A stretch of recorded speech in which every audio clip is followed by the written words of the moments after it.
এখন এই একই ধরনের কথা তো আওয়ামী লীগও বলতো যে স্বাধীনতা বিরোধীদেরকে স্পেস দেওয়া যাবে না, তাদেরকে নির্বাচনে আসতে দেওয়া যাবে না। এইখানে ওইটা ওরা বলতো হচ্ছে আপনার অধিকার হরণ করার জন্য। আর এইখানে আপনার কাছে ছবি নাই যুবলীগের ছাত্রলীগের ছেলেরা যে খুন করছে, সেটা মারামারি করছে, এটা তো পুরো বাংলাদেশে এমন কোনো জায়গায় নাই, এমন কোনো ডিস্ট্রিক্ট টাউন নাই, এমন কোনো কলেজ টাউন নাই, এমন কোনো শহর নাই, বড় শহর যেখানে আপনি এই ছবি পাবেন না। হাজার হাজার ছবি। এটা নিয়ে কোনো ধরনের কোনো আর্গুমেন্টই নেই।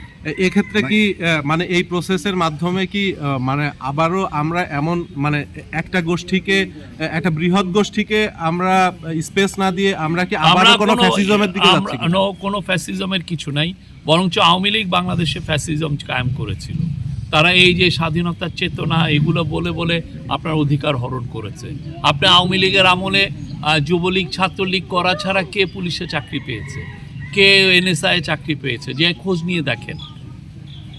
আপনাকে আপনার অধিকার হরণ করা হয়েছে, আপনি নিজেও এটা বুঝেনও নাই, এবং আপনি এসে এখন তাদের অনেক ক্ষেত্রে তাদের হয়ে কথা বলছেন।